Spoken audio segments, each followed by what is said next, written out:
คณะเสียงจีซอนพรศิลป์นำเสนอคลิปลำเรื่องต่อก่อนเชิญรับชมได้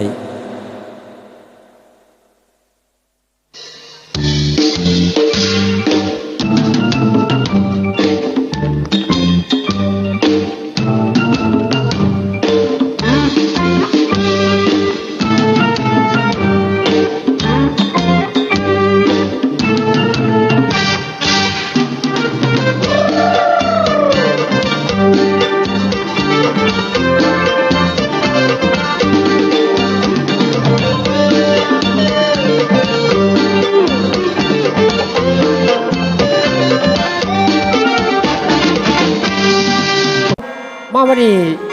ให้พ่อแม่พี่น้องพบกับพ่อพญาพี่น้องนี่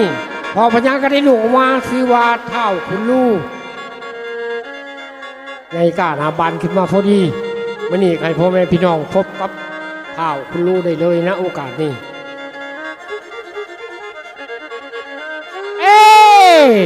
อ้าว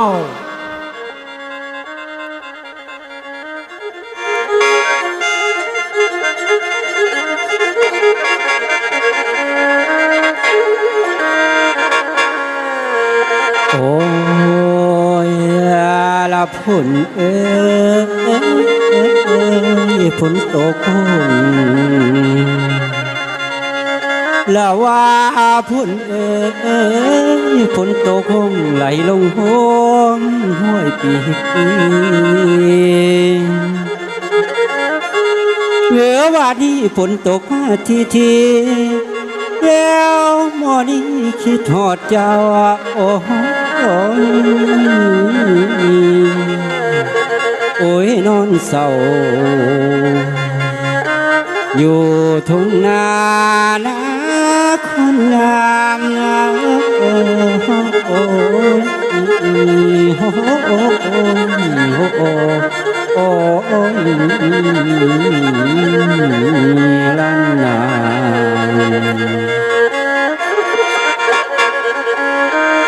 บาดที่เป็นจังไรน้อพี่น้องน้อพี่น้องพ่อและแม่ที่มาสมแววจิสอนขอฝากเสียงตามลมสีสงมาโนตามคืนทุกวันคืนหมอลอซาเอาผลงานออกมาว่าฝากพ่อลุงและแม่ป่าให้พังไว้ให้อินตองเชียไปเด้อพี่น้องน้อพี่น้องลูกหลานแม่ผู้มาพังนี่แล้วเสียงบ่ดังน้อปานให้คอยฟังน้อเอาไว้ลาเสียงบ่ใส่ปันแก้วแนวคอบ่ได้เสียนบ่แม่นเขียนแลโลโอ้ยขออายเสียนบ่เป็นโอ้ยโอ้ยโอ้ย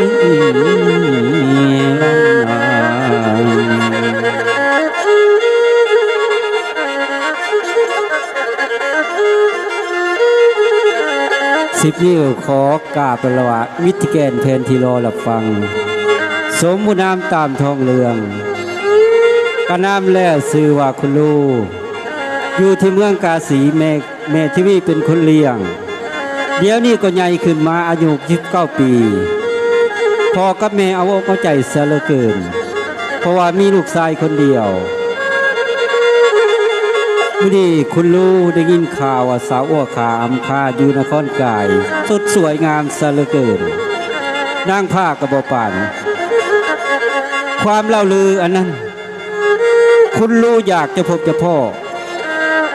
อ้วขาสาเหลือเกินว่าเขาสิสุดสวยงามสมคำเล่าลือหรือบ่วันนี้คิดว่าอยากจะไปหาอ้วขาอำคาเสียแล้ว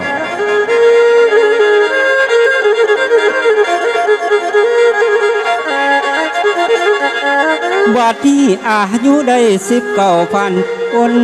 โดสาวปีนี้แล้ว เมืองกาสีก็เนาน้องสิพรคายอุลากลุ่มสมทิจานเข้าข้างเราเขาเลือกกันเราไปทั่วว่าสาวนางมอมอัวโอ้ยงามย้อยหยาดใส่ดินและงามคือปานสิบินใดไปคือแล้วนหงหานสายใดพันพบพอพ่ออยากก้มกราบพระตีนและงามคือปานสิกินใดอยากไปเห็นผู้คนสร้างเห็นกับตาจังสีแล้วโอ้ยกาดแถวอยู่ครึ่งคืนอย่างวนเวียนอยู่เฮือนกว้างไผเผาสวงดอกฮอดบูหัวอกพี่ดอกคุณลุงทั้งบ่ไผก็บ่หูโอ้ยสาแล้วพี่บ่ยอมเนาละแพ้ละโอ้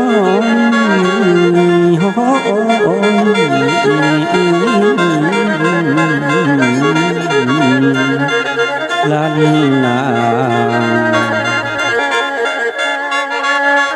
มื้อนี้คุณลูกก็มีอ้ายอยู่คนหนึ่งชื่อว่าอ้ายสีอ้ายสีเอ้ยออกมาหาน้องในอ้ายสีน้องมีแนวสิปรึกษาหาเลยอ้ายสีเอ้ยเอามาเลยบ่สีมาเลยบ่ฮะ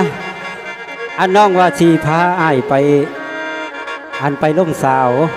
เมืองไก่ได้ยินข่าวเขาว่างามสาวอ้วขาอำคาฮะแห้งมักอันมื้อนี้เขาต้องขึ้นไปขอคำอนุญาตจากพ่อก่อนเด้อว่าซั่นเนาะ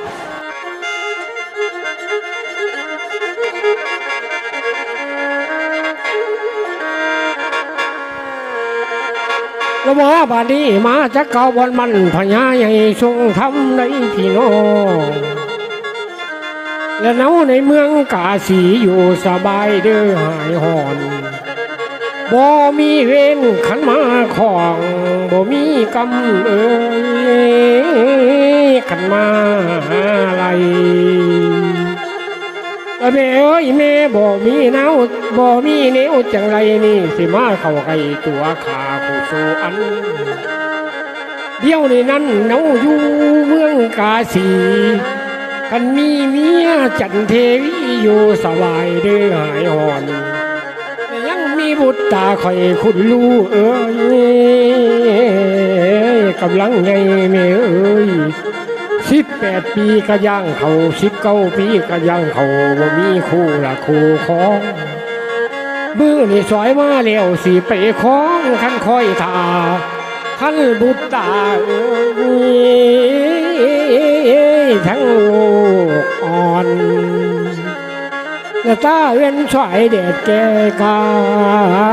สีของท่าแม่นเบาคานหน้าแพงพันโอ้ยน้อโอ้ยนาโอ้ย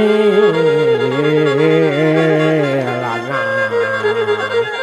โอ้ยมันจะปกวังษา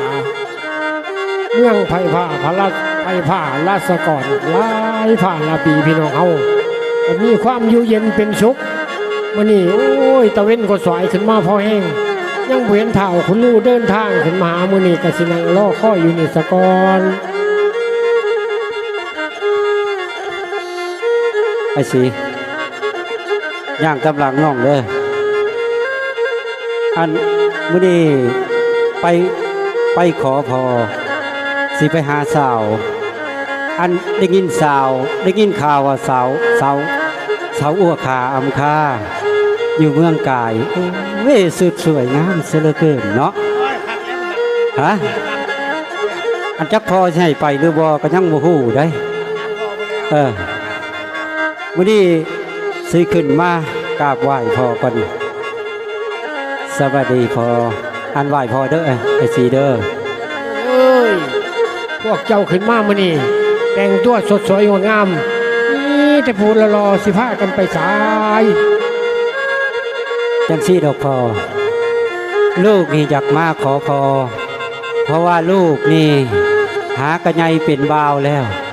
อยากสิมีครอบครัวอยากมีเมียซ่อน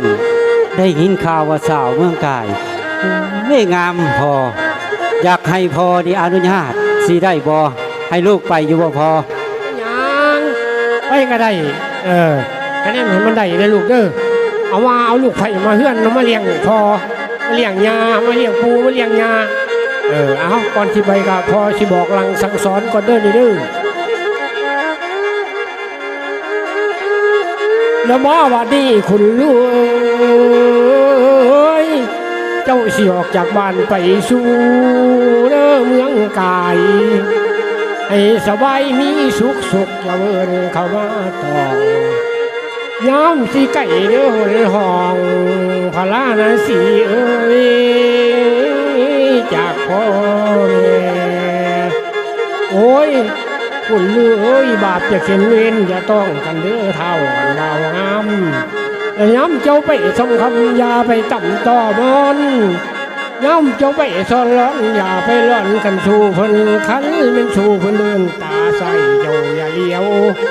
ขันเป็นเมียเพิ่นเดินตาเดียวเจ้าอย่าลำให้เจ้าคิดทำ